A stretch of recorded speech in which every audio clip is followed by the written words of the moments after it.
Holy cow, I do not know how we got this far into creating animated videos of cryptocurrency topics without hearing of Solana. I mean, I definitely have heard of it, but wow, I am surprised we haven't covered it yet. And probably for good reasons though. If you type in what is Solana in YouTube, you get 50 price predictions, 3 videos explaining proof of history, and a bunch of interviews. No good single video that simply just goes over everything that Solana has to offer. Welcome to Whiteboard Crypto, the #1 YouTube channel for crypto education, and here we explain topics of the cryptocurrency world using analogies, stories, and examples so that you can easily understand them. In this video, we're going to explain what Solana is, some of the crazy, unique technological improvements that they have over Ethereum, and then finally, we will get into some tokenomics that you could use to make a price prediction. Now, before we get into the technical stuff of Solana, let's talk about why it's amazing and who created it. Anatoly Yakovenko is the man behind the very first white paper. One of the things you need to know about him is that he's quite smart and worked at the company Qualcomm for like a decade. I tried reading the white paper and it is quite technical, with a few understandable sentences here and there, but his blockchain is named after the Solana beach that he really appreciated. But let's get into why Solana's price has skyrocketed in the past few months. First of all, Solana has a block time of 400 milliseconds, which means they are very fast, especially when you compare that to Ethereum's block time of 10 seconds or Bitcoin's 10 minutes. Also, Solana boasts that they can handle up to around 710,000 transactions per second, which is like 30 times the amount that Visa currently handles. Although they've never actually been able to go past 50,000 in the past, this doesn't mean they can't do 710,000, it just means they haven't tried. So the Solana network is fast, it's monstrous, and it's also cheap. I would say that it's comparable to the Matic network, with transaction fees around 1/100th of a penny. Next up, let's get into what makes them so fast and so cheap. The first thing that we must explain is their consensus mechanism, which is a fancy way of saying how everyone agrees what the blockchain should be. Now, they don't use proof of work, and they don't really use proof of stake. Anatoly actually described a new system called proof of history in his white paper. It's basically proof of stake, but it adds in the special variable of time. So you need to know proof of history is not a consensus mechanism, but it is a way of integrating time into the blockchain data. We use something called timestamps to place a specific date and time on the blocks. And we do this so that it allows for a very fast sequencing of validators, basically so that they know their order to submit blocks without having to communicate back and forth. One big problem that other blockchains have is that they have to agree on time. We all take this for granted, but computers have to constantly be going, what time is it really? Since they can't do things like look at their phone or even the sun to determine it. On other blockchains, the nodes, which is a fancy word that means computers, on the network have to chat back and forth until they agree on a time. And they have to do this before submitting a block. And in the computer world, this chatter can take up a lot of time. Solana fixes this using proof of history to have everyone timestamp their blocks and use a cryptographic proof so that they don't have to wait on everyone to agree on the time. Basically, we can agree on the organization of the data in the blocks after the fact, meaning we don't have to wait for other validators to check and approve our work. Let's use one of the famous whiteboard crypto stories.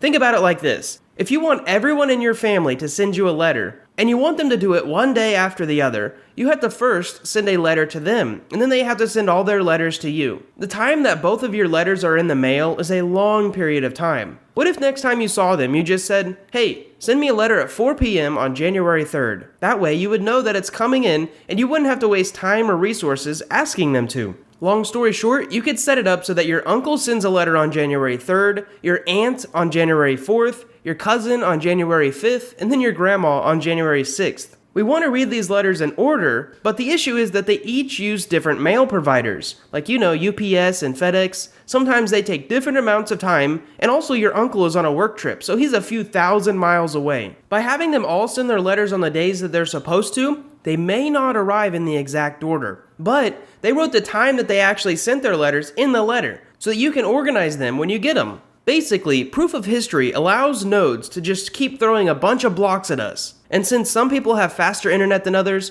we can assume that they're telling the truth about their sending date, and then organize them after we get them, then add them to the blockchain. Now there's a little bit more that goes into proof of history, but honestly it deserves its own video, so make sure to hit that subscribe button if you haven't already. Oh, by the way, of course, in this analogy, our aunt, our uncle, cousin, and grandma were actually all just different people sitting in blocks, and we can use math to find out that our uncle actually wrote his letter on January 3rd. Another interesting thing is that Solana has like 25 blocks being validated by 25 people at once. This is how they're actually able to surpass Visa by such a large factor. Speaking of how they're similar to proof of stake, one thing that I personally liked about Solana is that there are no requirements to be a validator. Now, before I explain this, if you don't understand proof of stake, you definitely should check out our video on how to understand some of these next terms. So to compare, Ethereum 2.0, you must stake around 32 Ethereum, which is equivalent to around $100,000. On Solana, you only need to hold a very small amount of the coin and pay a fee to vote each day. There is a catch though. The voting fee is the only thing I don't like. Right now it's like 1 Solana per day, so around $70,000 a year, which seems ridiculous, but I mean right now there's almost 1,000 people doing it, so maybe they know something that I don't.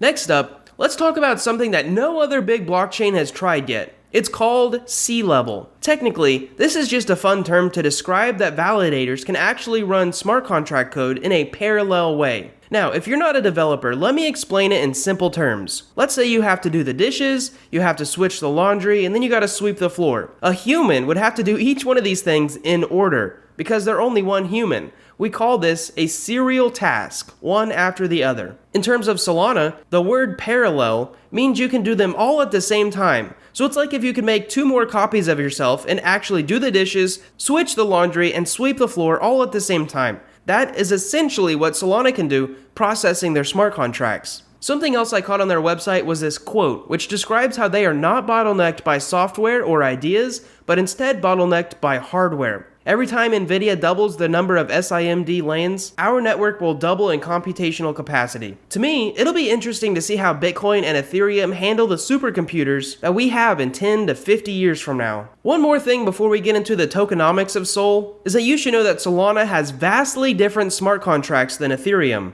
Ethereum uses a virtual machine type system to run its Solidity code, while Solana uses the Rust programming language. Rust is a very low-level language, meaning it's much more powerful, but it does require more work to create things. One downside to this is that developers can't just copy and paste their dApps and projects like many other blockchains can from the Ethereum network. Everything must be coded from scratch. However, they will have more power than Ethereum smart contracts. Finally, let's get into tokenomics, as I know a lot of people watch our videos to get an idea of how a coin or project works so that they can invest in it. This is a simple reminder that we will never offer investing advice, we will never reach out to you to ask for money, and we will never post our WhatsApp number in the comments. The spam comments are so bad lately, please do not contact them. So the coin on the Solana network is the Sol coin, and it is used for transaction fees and used all over the blockchain ecosystem. From as far as I can tell, Solana is both inflationary and deflationary.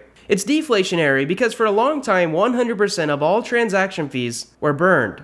And now it's around 50% that are burned. But it's also inflationary because they recently approved an inflation schedule where staking rewards are paying out around 8%. But they do get cut every few days by a very, very small amount until the final staking rewards hit 1.5% in 10 years. Now in terms of total supply, they initially started out with around 500 million tokens. And of course it will keep increasing due to the proof of stake rewards. Also, on the topic of early distribution, there are 4 private funding rounds before their initial ICO. Those 4 funding rounds and their ICO sold around 36% of their supply and at a very cheap price too. I mean, they were selling these things for like 25 cents each, while the price currently sits at $200. Another 13% of the tokens went to the founders of the project, another 10% went to the Solana Foundation, and the remaining 39% went to fund community initiatives, which is also currently held through the foundation. Now, some weird thing that I found out was that there was a Solana wallet holding like 13 million tokens,